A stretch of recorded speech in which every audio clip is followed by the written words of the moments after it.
You are now listening to Talk Your Jits podcast.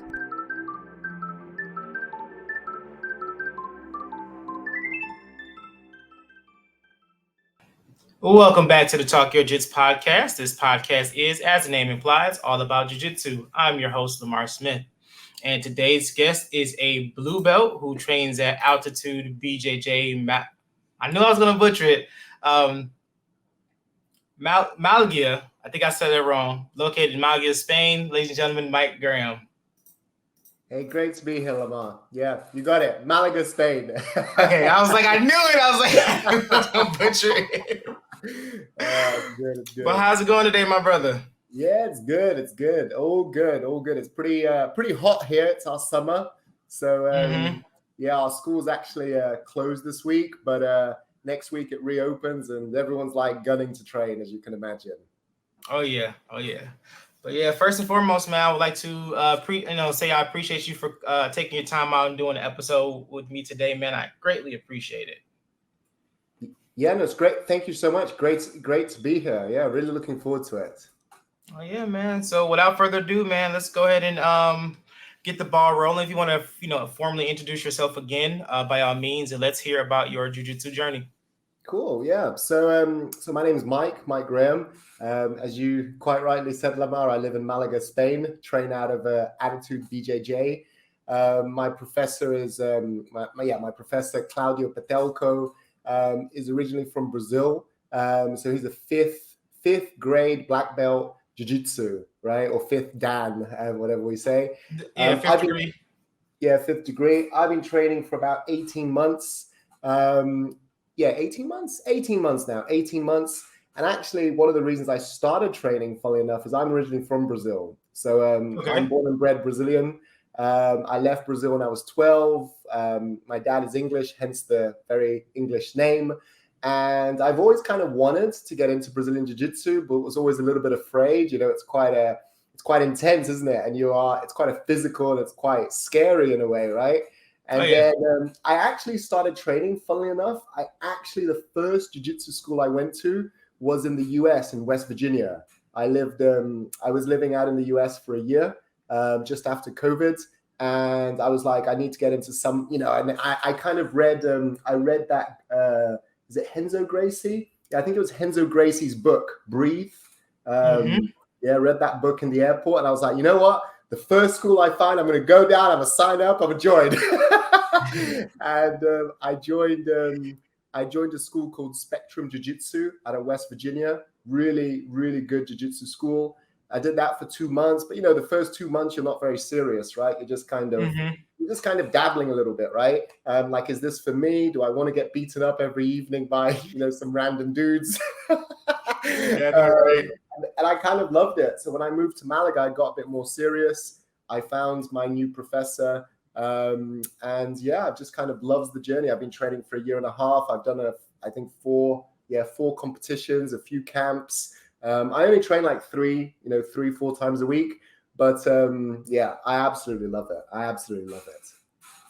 Oh yeah, man. There's nothing like it, man. And like you said, it's one of those like biggest decisions you will make in your life when it comes to even stepping into a gym in general, but training jiu-jitsu and then to be committed.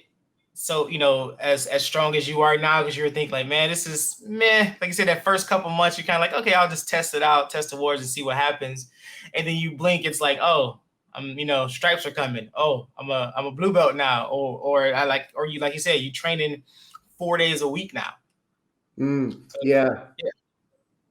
So how was, training at your current school different from where you used to train in West Virginia?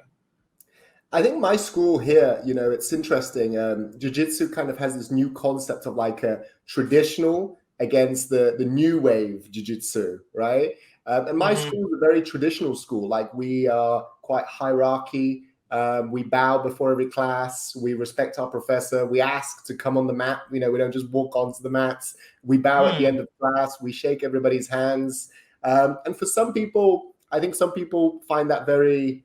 they don't like that, right? I personally, I love it. Like, I've trained in a few different, because I travel quite a bit. So I've trained in a few different schools. I trained once in a school in Budapest. I won't name the school, right? But I trained in a school in Budapest, and I just remember turning up and being like, "This is chaos." Like what I love about my school is there's kind of it's a very traditional school. I quite like the fact that my teacher is Brazilian. He's this really solid guy. And we kind of there's a really nice community. We all train really hard. We obviously try and go for it with each other.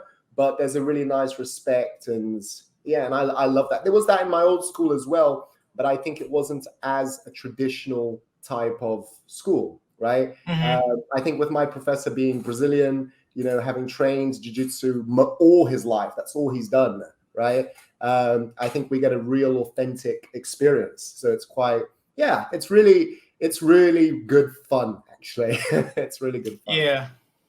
And it's crazy. That's like one thing we never really talked about on this show, and I'm surprising when we think about like gym etiquette.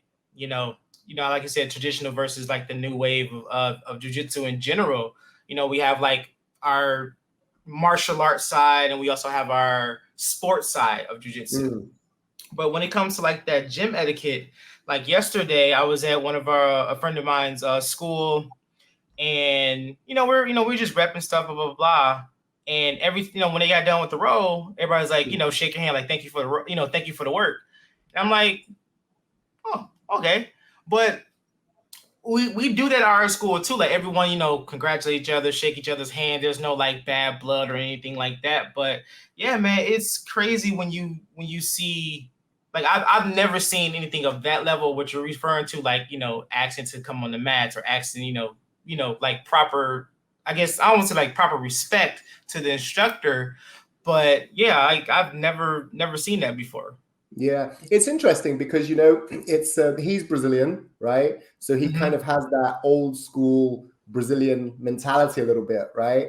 And the gym that I trained in Budapest, I've trained in a few gyms, different gyms. Like I've trained in Bahrain, I've trained in the US, I've trained out in Budapest. When I travel, I always try and what I love about jiu-jitsu is if you train jiu-jitsu, you can turn up in a random city, right?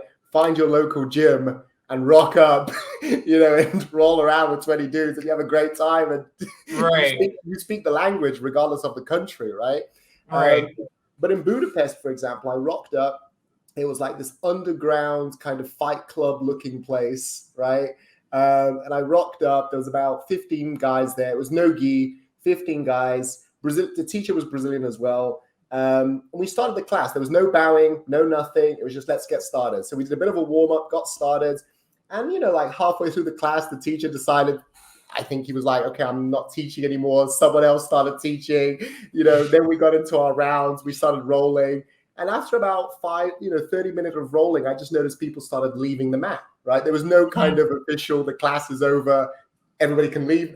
And I was a bit confused because I was like, what, do we just leave? Do we not bow? Do we not have to? I remember I went up to the professor and I was like, hey, so, thank you for the class. Do we all line up? Or he goes, nah, just go. See you next time. I was like, okay, cool. Okay. So it's quite interesting, and I think more and more gyms are actually maybe not that far extreme, but I think more and more gyms are like that. So it's quite nice to be in a gym where it's traditional. It's quite nice to be in a gym where I think some of the ethics are still there, and we still do a lot of the hard training and and all that kind of good stuff. Yeah, definitely. Because our school is built off that old school Brazilian jiu-jitsu style. Because our master is Joe Moreira, jiu-jitsu royalty, I guess you want to, you can say. So a lot of stuff that he's done that my instructor kept going, that we still keep going to this day, bow when we get on the mats. We're more lax, like we joke around and everything, but we still have those, I guess you want to say respectable moments. We have like this banner with all the instructor, our lineage, so we bow to the mat and to each other. We all, everyone's respect each other. And Yeah, it's like even if someone just like leaving, like we make sure everyone acknowledges that the person is leaving. We just don't be like, all right, bye, and just shoot them off, or they just like disappear. Everyone's like, oh, where did XYZ go? And we'll check on them before they leave to make sure everything is all right. Because that's what we usually, if it's someone just jumps off the mat, it's usually like, okay, something's wrong, But if they like, oh, blah, blah, blah's leaving. All right, everyone is like kind of stop what they're doing. Like, all right, see you later, blah, blah, and then continue working. But yeah. It's fun, man. It's fun. So, like you said, you compete. So, how many times have you said you competed? I've competed how many times? 4 times now. Yeah, 4 times. So how's that experience been for you? Well, it's funny, because I actually started. One of the reasons I started jiu-jitsu, I remember I got in before I trained, I got in a street altercation, like a street, not a fight. I wouldn't say, I guess it was a fight. Punches were thrown and things happened, right? So yeah, a street fight, right? But a street fight it lasted 20, 30 seconds, right? So, it wasn't like a full out, it was a brawl, but it lasted very short. But I just remember feeling at that time, if this fight had gone to ground, I would have been totally lost, I had no ground game, 0 ground game, right? So I read the book by Henzo Gray, and decided to kind of start the jiu-jitsu. So one of the things since I started, and it's interesting how my mentality has changed actually through training, but the reason I started initially was to be able to defend myself, and was to be able to, if anything ever happened, for me to feel confident in that situation, right? So again, with competing, it kind of tagged into that original reason, which was, I feel that competing is the closest that we can get to real life situation, where some other dude or, some other person is actually trying to hurt you, and you're either trying to defend yourself because one of the things that I found so interesting in competition is the aggression and the intensity. And, there's this concept in jiu-jitsu of don't use your strength, it's all technique, right? Like in competition, I think that goes out of the window. All out the window. like I remember my first competition and it was a disaster. Honestly, it was a disaster. I did gi and no gi, right? So I was a white belt. I'd been training for 3 months. I was like, let's go fight, let's go fight some people, and I got on the mat. And I just remember being super scared, super nervous, super tense, super pumped with adrenaline, right? Pumping with adrenaline. And my first fight, I lost on points, like gi, I lost 9-0. And then I went to fight in no gi. And what they did, because there was no one in my weight category, they bumped me up, right? Yeah. So I was fighting some giants, right? And I lost both my fights and it wasn't a good day out, Right. But then what happened was I kept training. I went through training more gi to kind of learn my grips, learn my techniques, learn just learn the way to fight in jiu-jitsu, right? And then I went back 4 months later. I did just gi competition. I took gold, so I was very happy with that. But it was kind of the classic, I think, white belt fighting, right? I kind of grabbed the guy, pull guard, held him in my legs, swept, took dominant position, no submission, but I had 3 fights and they all followed the same pattern. Right. I had no interest in deviating. Hey, man, if it ain't broke, don't fix it, right? It was funny because in the 3rd fight, the guy was saying, the trainer was saying to the guy coming over, he goes, don't let him pull guard, right? And I'm quite tall, like I'm 6'2", I'm quite lanky, right? So playing guard for me suits perfect, especially once I know what I'm doing. It's great, Right. So anyway, I took gold there, and then the next tournament I took silver, but I was much happier with my performance because I was trying to shoot takedowns, I was trying to develop my game. And then the last competition I did was in February, March this year. It was my last comp as a white belt. And I took silver. I took silver in both gi and no gi actually, and I was very happy with that because actually it was at my first tournament where I submitted someone, so I got a win by submission. I lost 1 fight. I lost 2 fights. I lost 1 fight in gi by points, so I was fine with that. Actually, it wasn't points; it was referee's decision. Right? The guy The guy pulled guard on me. I was in his guard for like 5 minutes, and I just couldn't break his guard. I couldn't get out of closed guard, right? Mm-hmm. So I lost on referee's decision, but I was okay with that. Okay. You know, and then in gi, and then in no gi, I just basically got beaten up by a savage, right?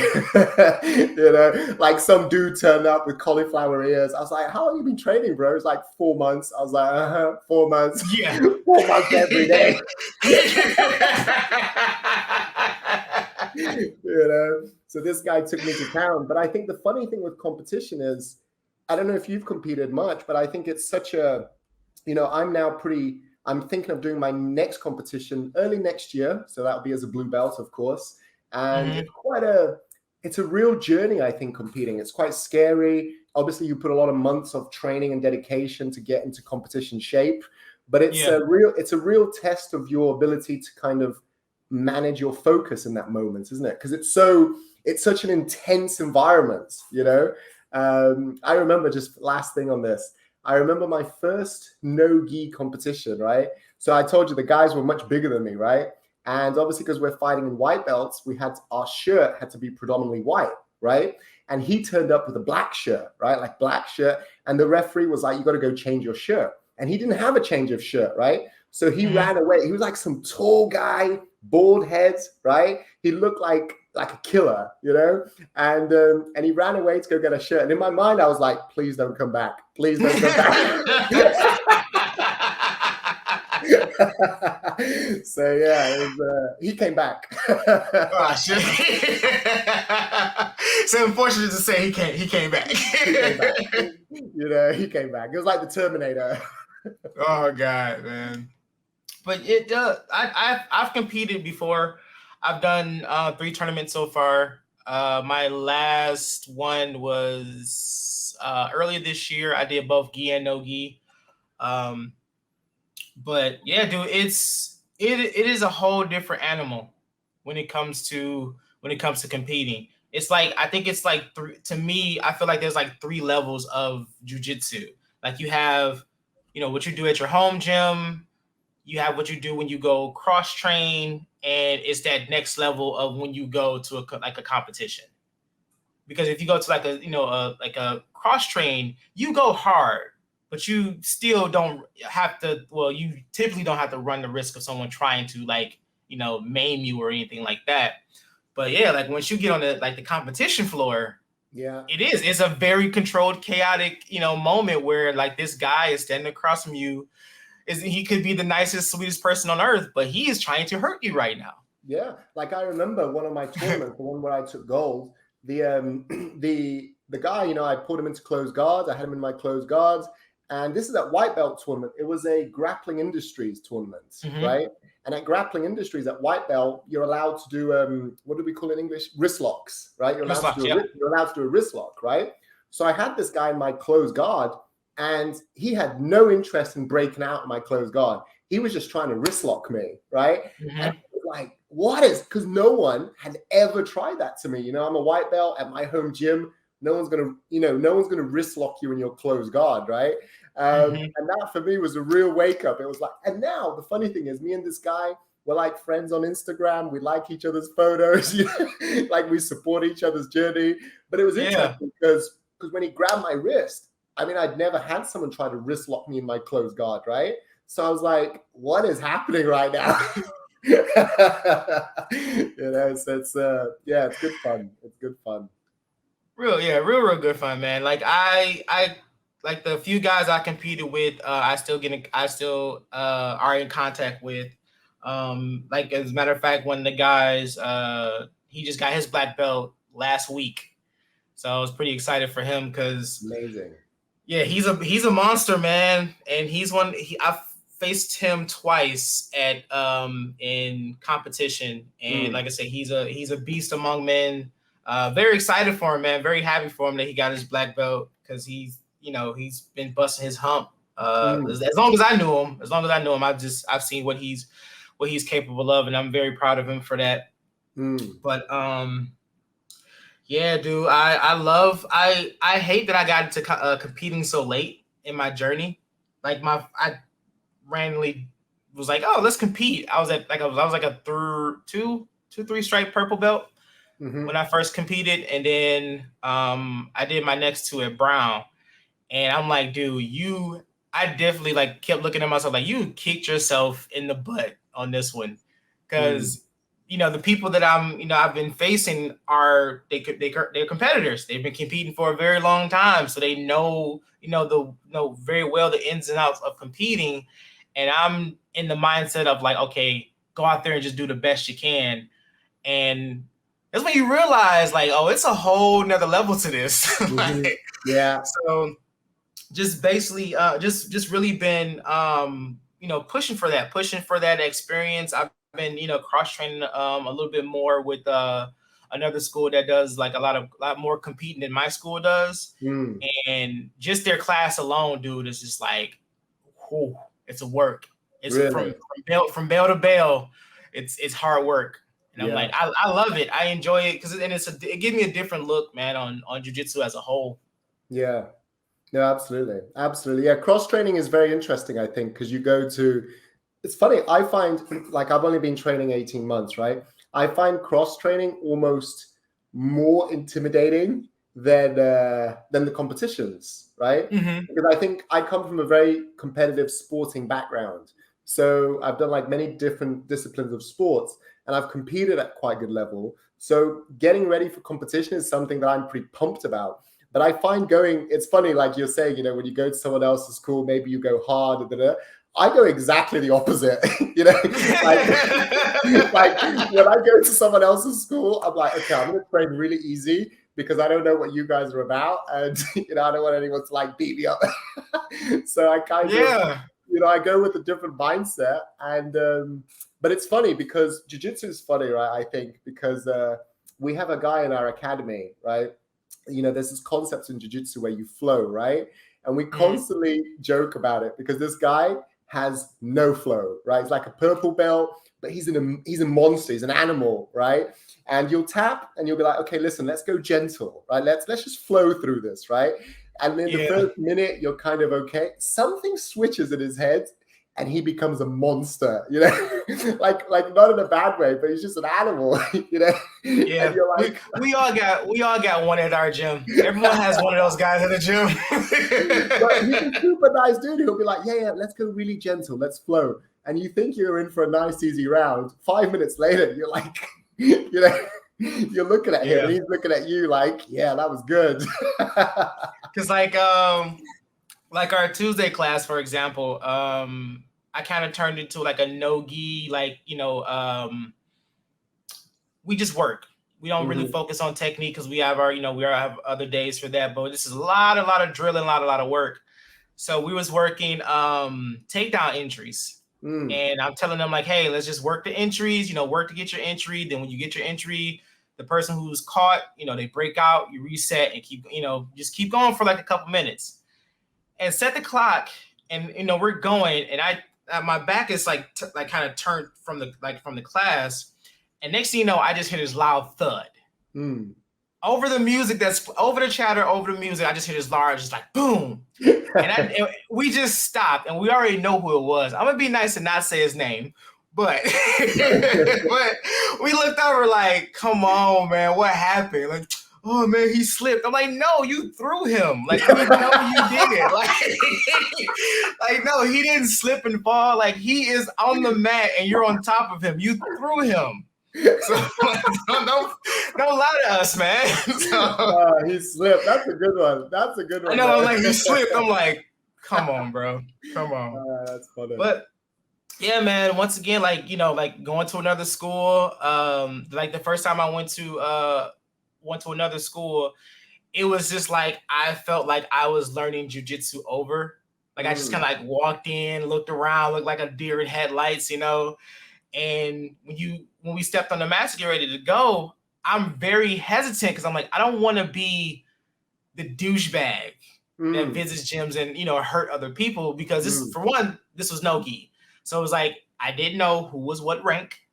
So I didn't want to just, try to smash through a white belt or, piss off a higher rank or whatever. So I just kind of played it cool until I think halfway through the class, one guy, he was rolling, me and him was rolling. And I can tell the way he was moving. It was kind of like, I don't want to go too hard because he's a visitor, blah, blah, blah. So I asked him, I was like, was you going nice because I'm not from the school? And he was like, a little bit. I'm like, nah, don't do that. Let's just go. Let's go. But once we, I felt comfortable with everybody, it just kind of, turned up naturally. But yeah, man, I hate the kind of like the idea of going to another school, and even if it's obviously it's unintentional because I'm not a malicious person, but I would hate to hurt somebody. Yeah. It's like at your home school, it's like, yeah, whatever, they'll be fine. Yeah. But going somewhere else, you kind of like, I don't, what's hurting you? What's ailing you? What's this? What's that? I don't want to like grab an arm that's hurt or anything like that. But homeschool, oh, my wrist hurt. Nope, wrist locks. Yeah. Like my back is hurting. Yep. Nope. That's Jitsu. I know, right? That's funny. Oh yeah, man. Yeah. But what else going on, man? What else has been like very interesting in your journey so far? I think like jiu-jitsu is an interesting one because it's such a I think for me it's been such a like a life teacher in a way, like basic concepts. Like I was talking to someone about this the other day. When you first start training, I remember it very vividly because it wasn't so long ago, right? 18 months. How long have you been training? You must have been training for a while now. 6 years. 6 years, yeah. And I think if we think about how we first started, I started very much, I was the guy, I used to play rugby a lot, right?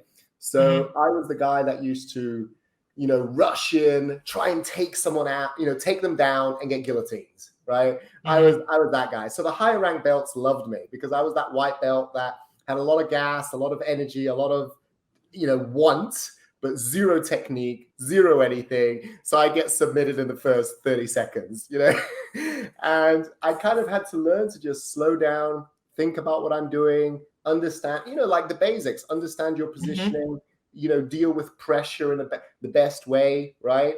And it's funny because I noticed how a lot of that transitioned into my work, into my relationships, into the way I look at life, like when, when a bad situation happens, right?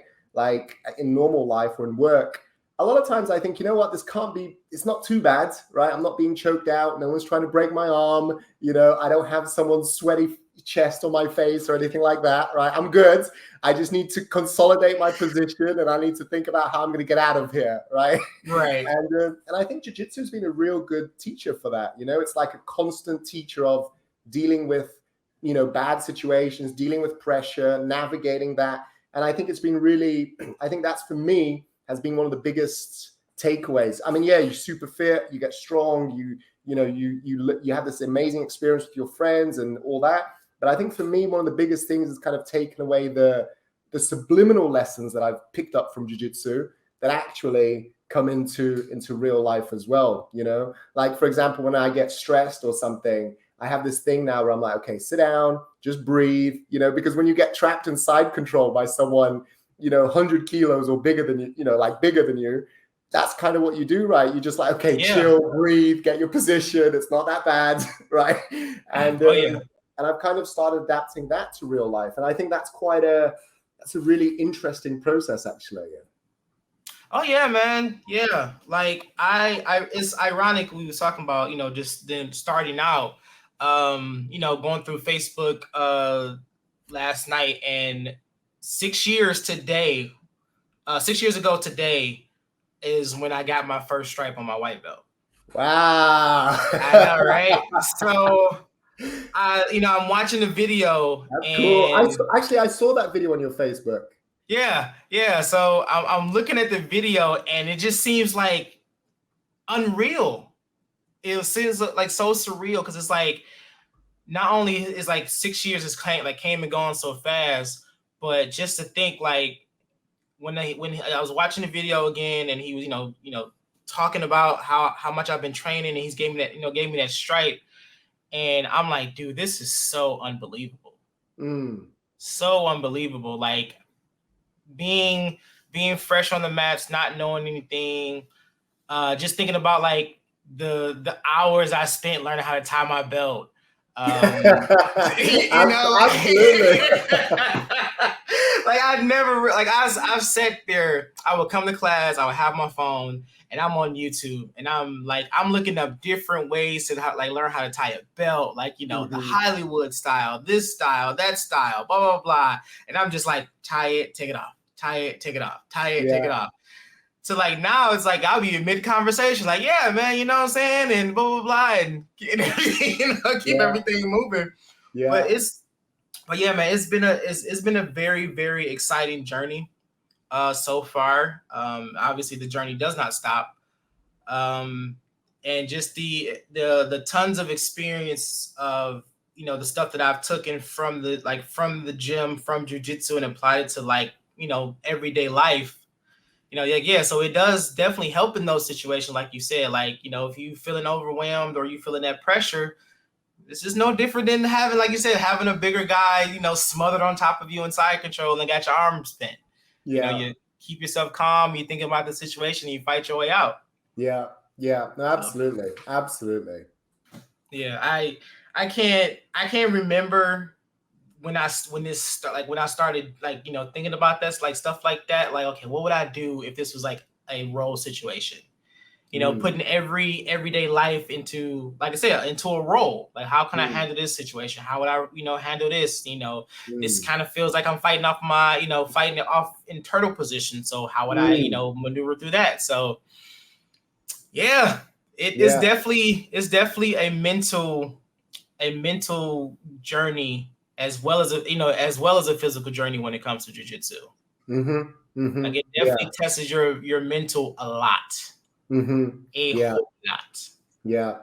No, absolutely. I think the mental part is just I think, as you said, it's interesting listening to you talk about the 3 different levels, right?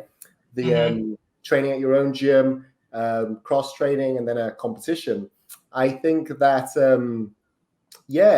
when those 3 different levels, they are 3 different journeys of the mentality, right? Not that competing is for everybody and cross training isn't for everybody, but I think when you go in those environments, your mind has to think differently, right? And in jiu-jitsu, there's so many situations where your mind has to think differently as well.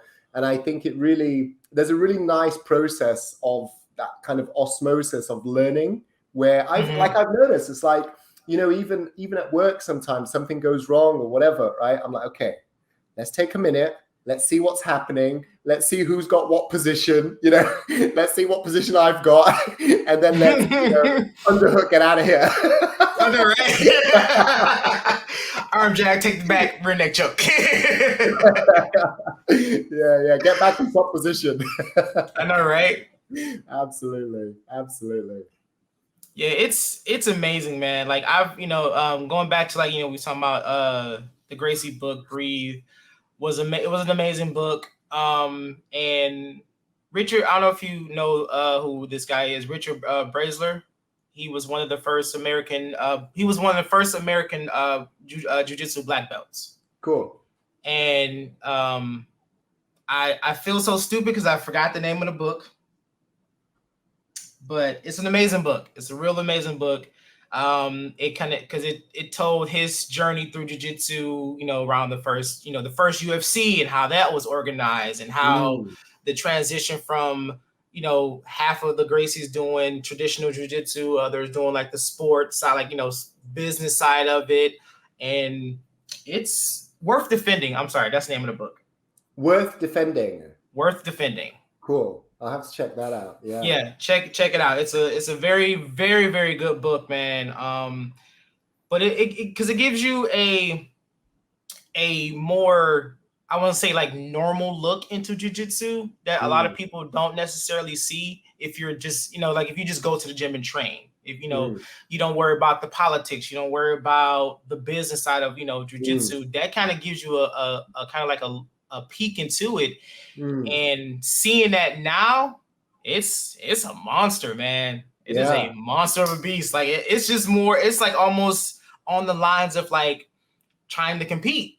In a sense. Yeah. So Yeah, because we're, we're like, I've been, had to kind of like take over like a little teaching role for the time being at the school. And it's like, yeah, I like instructing. I like being an assistant instructor, but being put like, whereas like I have to like, coordinate the classes and try to make sure everything stays together. It's like, what the hell is going on there?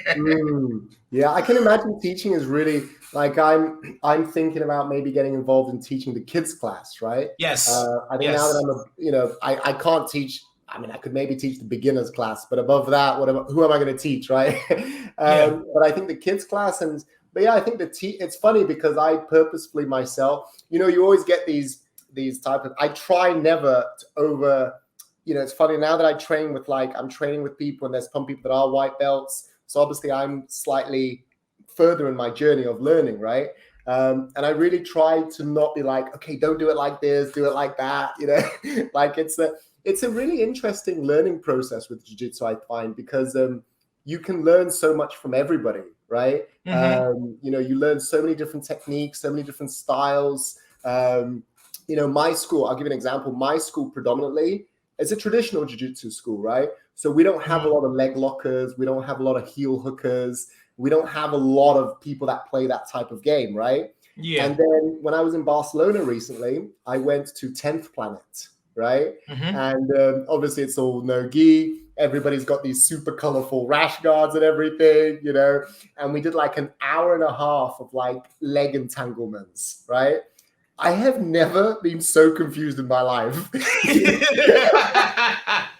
I have never been so confused. I think like we started with like De La Riva something, and then this is the warm up. The warm up was like De La Riva into something, into berimbolo, into heel hook. That was the warm up, right?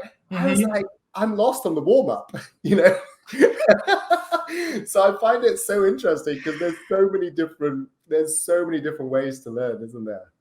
Oh yeah, and it's funny enough, and it's also I find it a little bit ironic when I talk to people about that want to get into teaching, and they're like, maybe I should try the kids class. And I tell everybody that's the best place to start. Teaching kids class is if you want to get into a teaching role, kids class is the best way to go. Because it may be overwhelming because you're thinking, okay, these are kids, they're not going to keep their attention span is as much as a goldfish.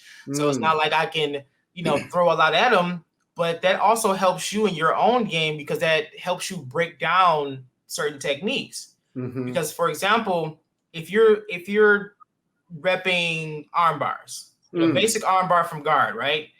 So in adults class, there's a lot of steps to it. For a fact that you can't run through all those steps like that with a kid.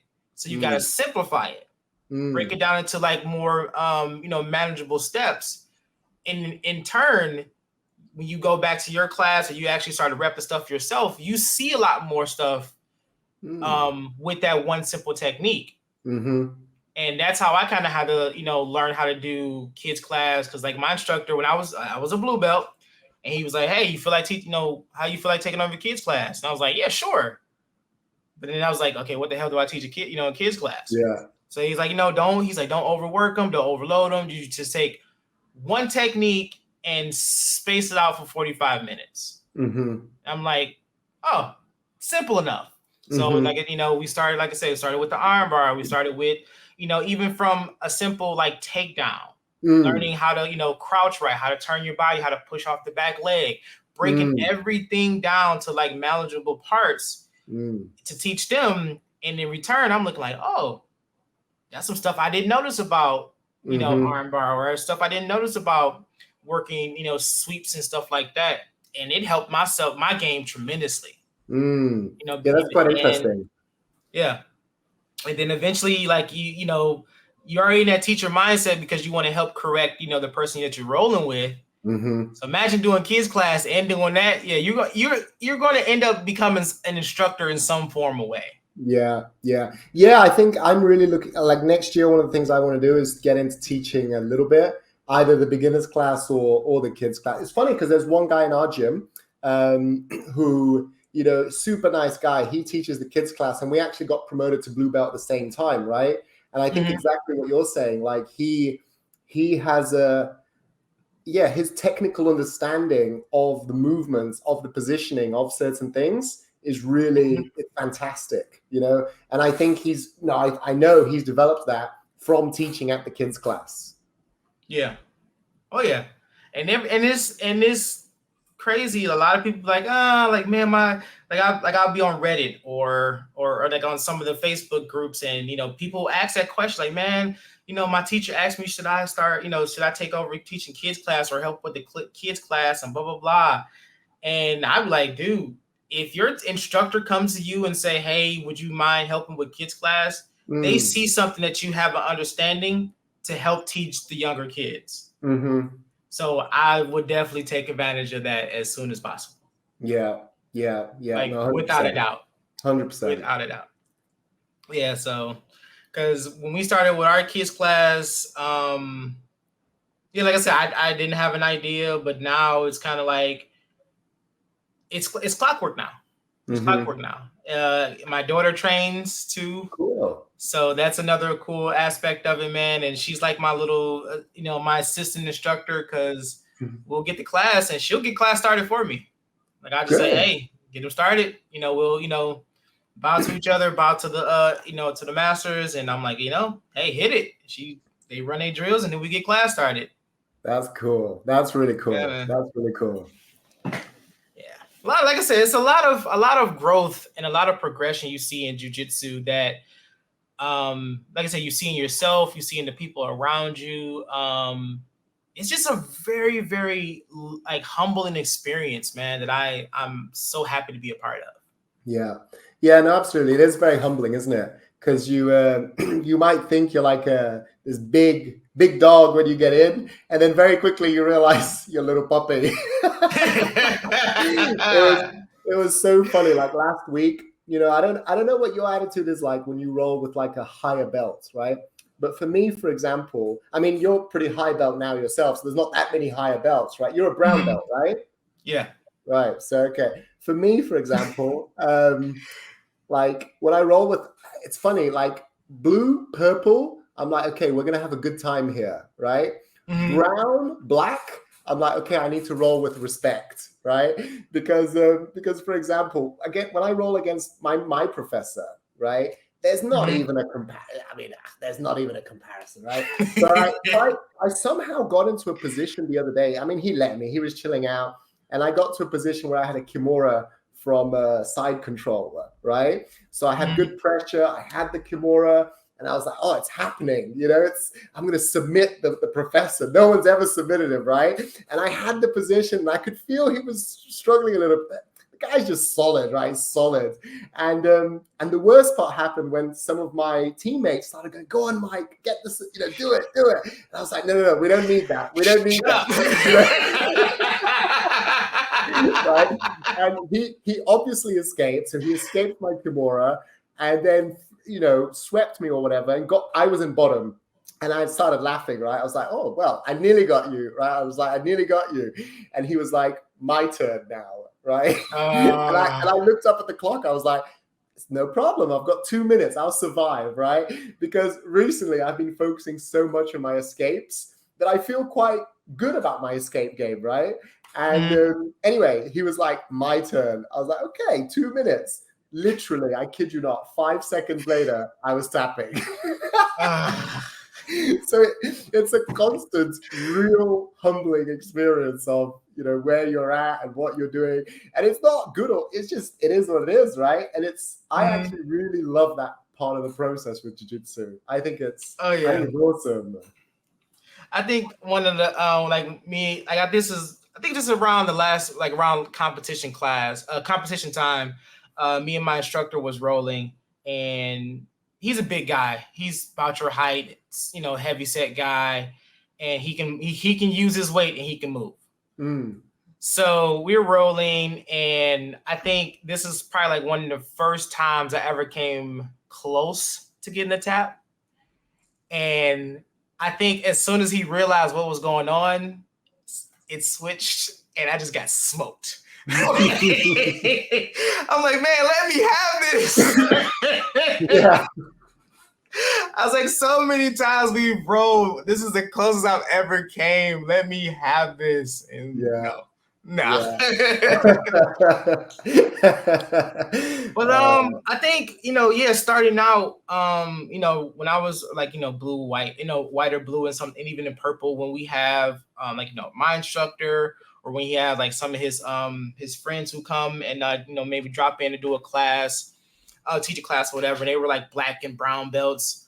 I was the same way. Like, yeah, I would go to war with a blue belt, with a white belt, with a purple, even a purple belt.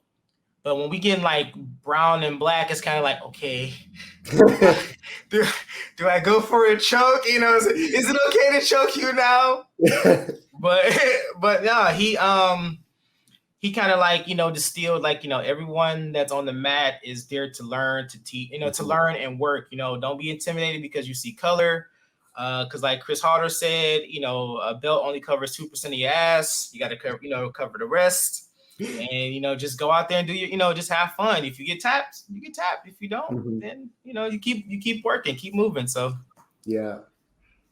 But yeah, I've heard stories and I've seen that where upper belts won't roll with lower belts, won't even dream. Yeah, like when they wouldn't even like some black belts won't even look at a white belt. Wow. To roll. Like, no, you can't go up to your instructor like, hey, you want to roll? Go roll with somebody else. That's interesting. I've luckily I've never come across that yet. But yeah, me neither. Yeah. It's wild. I'm like, dang, you can't roll with your instructor. You can't roll. Like, you can't like go up and walk up to an upper belt and say, hey, you want to roll? Yeah. But I think sometimes that's the most fun part, right? Like, you're going to roll. Like, for example, there's a brown belt in my academy who teaches the class, probably, like similar to what you're doing at your academy, teaching the classes. So he sometimes teaches some of our classes. Great guy, fantastic jiu-jitsu game, great movement. And I know that when I'm going to roll with him, it's going to be an exercise of escaping, escaping and surviving. But it's just, I think if you are one of the things we say in my academy is every black belt was a white belt, right? So the only difference is the time, right? The time that you've been training. But I think, I mean, listen, what advice do you have for someone going from like someone in my situation, right? 18 months in, blue belt, trying to, I am obviously trying to become a purple belt, but that would be probably another 2 years, something like that. What kind of advice do you have for someone like me? Honestly, the hardest part that you've done was getting your blue belt, and you're continuing to train because that's kind of where the fall off point in jiu-jitsu is, that blue belt. Once someone get their blue belt, that's when the herd starts to thin out. So you getting your blue belt and you're continually training, wanting to learn. That's you're on the right track. I find that so interesting that people get their blue belt and then decide to quit, right? Because I'm like, for me personally, I don't know what it was like for you, but for me personally, jiu-jitsu recently has started to become fun, right? Yeah. And what I mean by that is like in the first, like as a white belt, you're learning so much that you can't. Like, for example, I'm quite a cheeky type of personality. I'm a little bit, like I think I like to think that, for example, some of the guys that I love to watch are like Leandro Lowe. I really like watching Fabrizi. Oh gosh, what's his surname now? I can't remember. But I like watching the guys that are a bit more, fun about their jiu-jitsu, right? And the funny thing is, as a white belt, because I didn't have much technique, I wasn't able to express that side of my personality because it's not very fun if you try and do something and you don't pull it off and then you end up the rest of the round on, defending side control, right? Like, it's just not that much fun. But I think now that I have my escapes, now that I'm quite comfortable, I try things, they don't work. I laugh about it. Okay, I'm in a bad position. 20, 30 seconds later, a minute later, I'm out, and then we continue. And I find that now I'm really starting to have fun. It's not like, I don't look at it like a big competition. Like if I need to tap, I tap, we reset, we go again, right?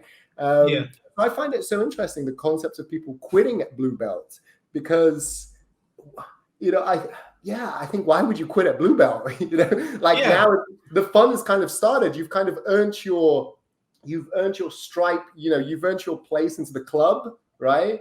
Now you can start enjoying it, kind of thing. It's funny. It's an interesting one. I wonder why people quit at blue. Yeah, it was ironically, me and my wife just had this conversation, and I was telling her, like, the hardest belt to get is a white belt. The second hardest belt to get is, to me, I feel like, it's a purple belt. Because, once to get your white belt, once to get your white belt, you have to go to a gym. Mm-hmm. You have to show some type of commitment that you want to learn this sport. You get your white belt. Then, you train, and you get your blue belt. Like we just talked about. A lot of people just say, you know what, I got my blue belt. They start coming to class less, and then they just stop showing up, right? If you're showing that commitment and that eagerness to grow and want to learn, by the time you get your purple belt, you're in. You're just playing with time at this point. So just like for myself, for example, when I got promoted to blue belt, I was like, okay, this is cool. I like the idea of being promoted to another level or whatever. But then it was kind of like, all right, let's see how far we can take this.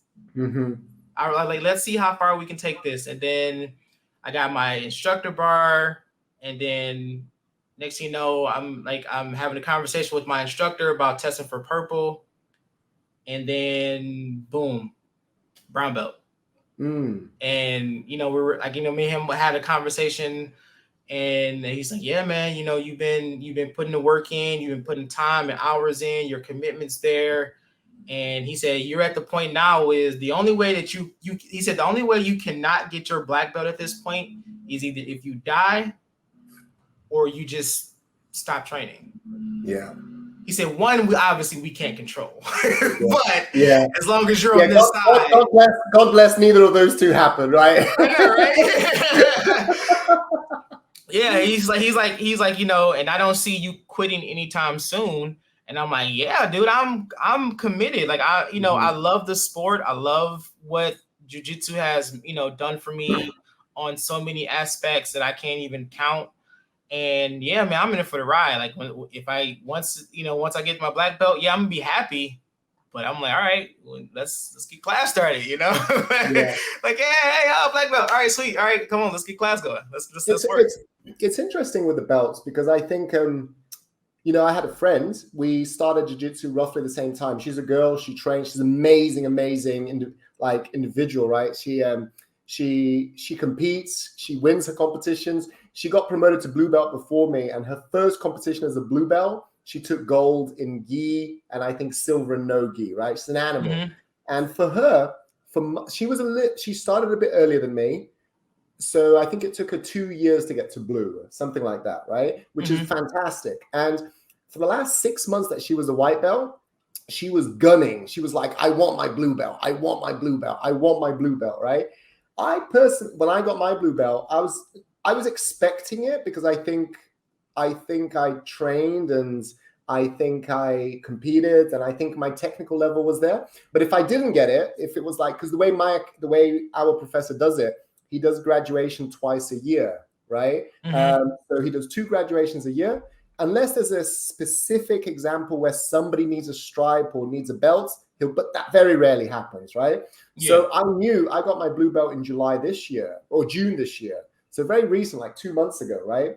And I knew, I kind of had the feeling that if I get it, I'm very happy. If I don't get it, then, in my mind, it wasn't the motivation to train, the motivation was to, so for me, it's an interesting one with the belts. It's a funny one because I think, look, when I get my black belt, I'll be like, oh my God, this is amazing, right? Absolutely. But it's an interesting one. I'm not too motivated about getting to the next belt. I'm more motivated about seeing if I'm improving. What really frustrates me and competing actually, but what really frustrates me sometimes is, and it's really weird with jiu-jitsu, and maybe you can shed some light on this for me. Like, and I'm still trying to get my head around it. I can go through periods like a month or 2 where I'm training really hard and I see no progress, right? And it's kind of like, oh, what's happening here, right? So I just keep turning up, keep training.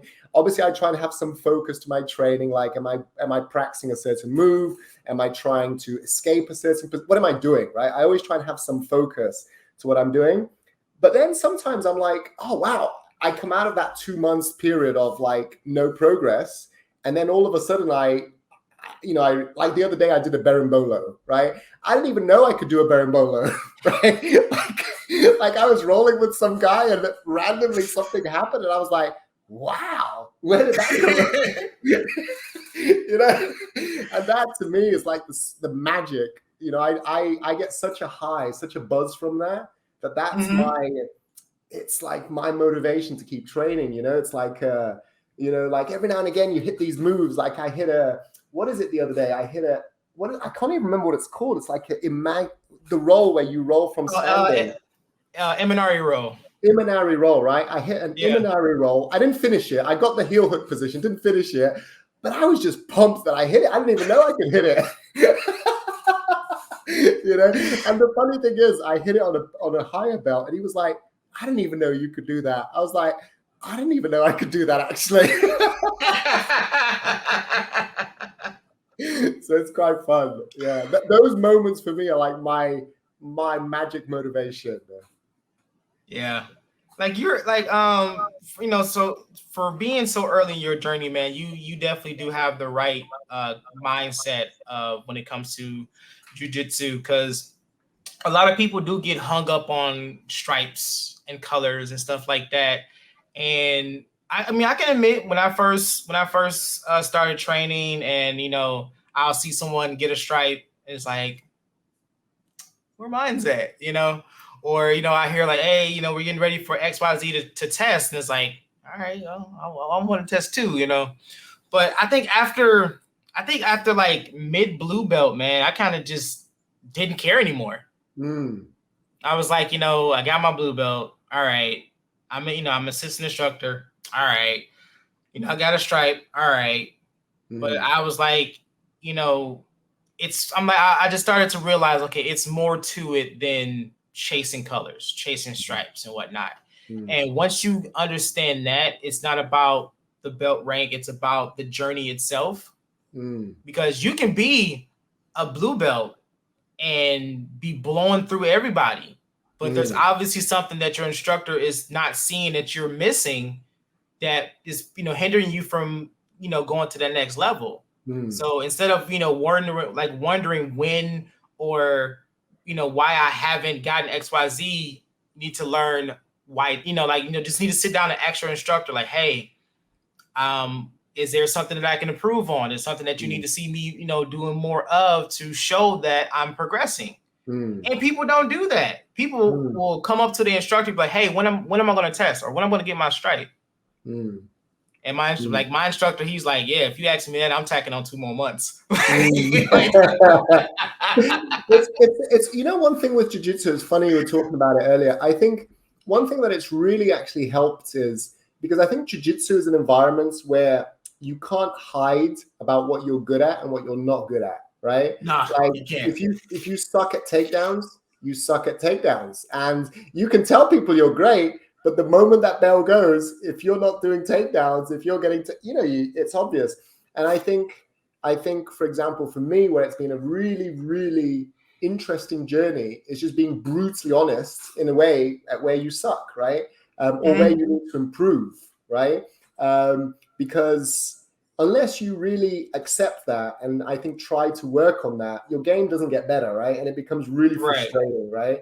And I think, and I think that has an impact on your everyday mentality as well, because you're constantly going, I think maybe in life we have a mentality where if we're bad at something, it's maybe someone else's fault, or it's something else, or whatever, right? I think in jiu-jitsu, for example, if you can't escape side control, it's you can't escape side control. You can't blame anything, you just can't do it. And I think it's a really interesting self-analysis of like before I go to class, what I try and do is every week, and I'm kind of playing with it. Sometimes I just go and I'm like, okay, I'm just going to have fun. I'm just going to wing it, But sometimes if I'm in competition mode, I try and go through a okay, this week I'm working on my escapes from mounts, or this week I'm working on my single legs, or whatever I'm doing, right? And I'll just drill that. And I don't really care whether I win or lose the round. I'm more focused on, did I manage to hit the part that I wanted to hit, right? Yeah. And for me, that's a victory almost, Yeah. And I think that's, I don't know, I think that's, for me, it's been a massive help in me of evolving and developing my game. Because like the first 6 months of jiu-jitsu, I was so afraid of the stand-up game, right? I had no background in stand-up, right?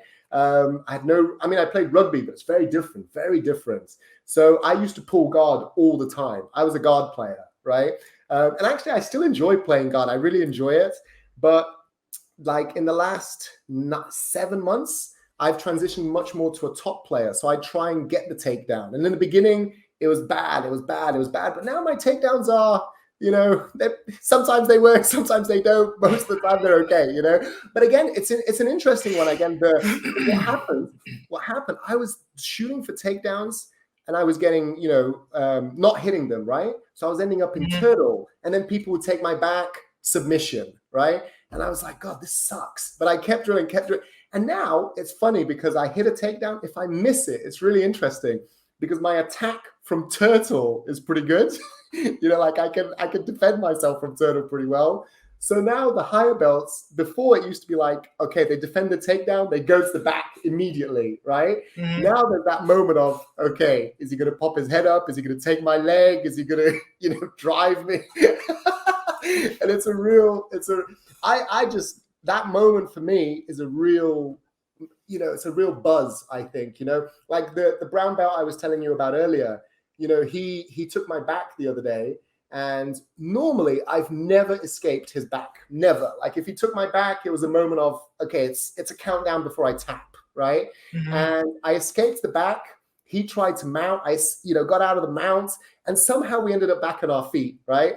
And I could see the look on his face, like, okay, And to me, I was like, I won. I won. To me, I won. I was like, I don't care. This is great. Said screw the rest of the round. I won. Yeah, that's how I looked at it. Oh yeah, man. Yeah, that's hilarious, dude. We have a guy. He's a purple belt, he's strong. And there'll be moments like that, dude. Like I'll get from under him.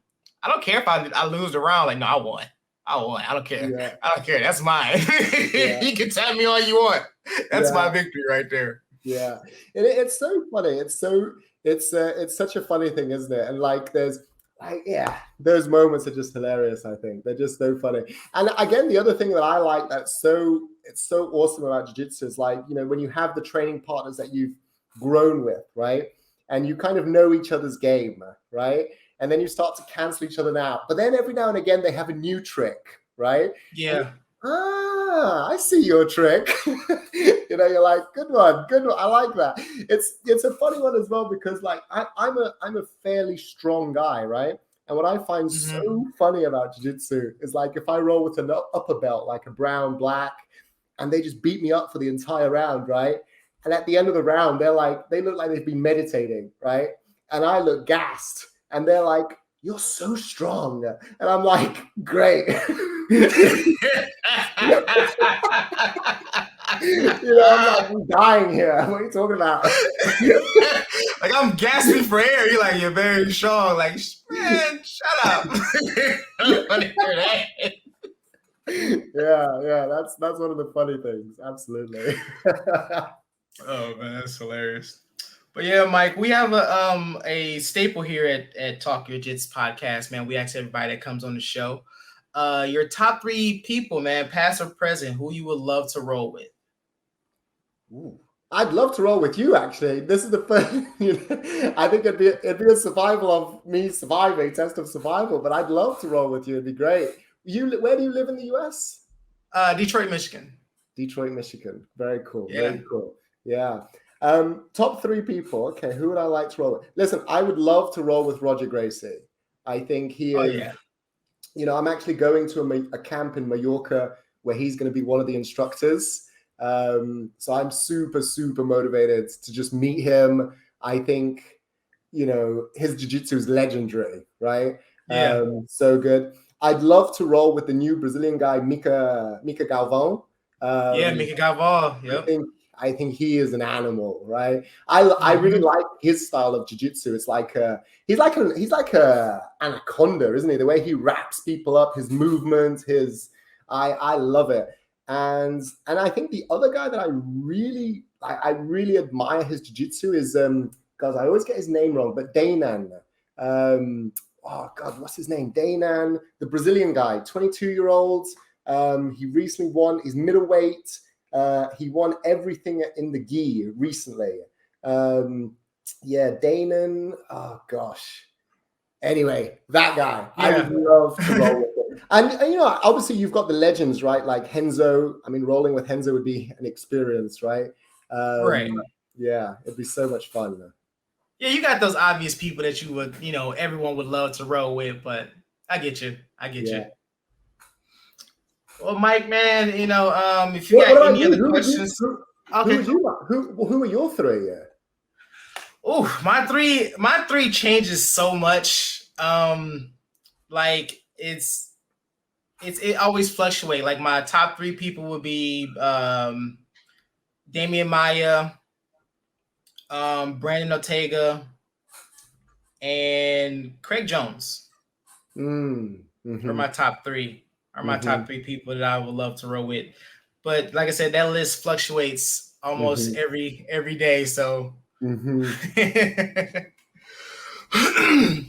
But Mike, man, if you got any other questions for me, man, fire away. If not, man, I would like for you to, shout out your school, let the people know if you got anything coming up, man. The floor is all yours. No, awesome. Listen, Lamar, it's been awesome chatting to you, dudes. I think Os is there. Os, yeah. Listen, if anyone listening to this, if you're ever down in Malaga, come check out Attitude Malaga. Claudio Patelco is our coach, mate, professor, amazing guy. And who knows, maybe Lamar, if you're ever in Europe, hit me up. If I'm ever in the US, I'll hit you up and maybe we'll get that rolling and see how many times man. Man, I would love to sit down and roll with you, man. It would be an honor. It'd be so much fun. Thank you so much. I really enjoyed this. Oh man, thank you. And that's the end of today's episode. I would like to thank Mike one more time for coming on the show and blessing us with his jiu-jitsu knowledge and experience. I hope you guys enjoyed. Please go and follow our Facebook, Instagram, and YouTube page to stay up to date on all future episodes. This has been Talk Your Jits podcast. Keep rolling, keep grinding, and remember, long live jiu-jitsu. Have a great day. All right, brother.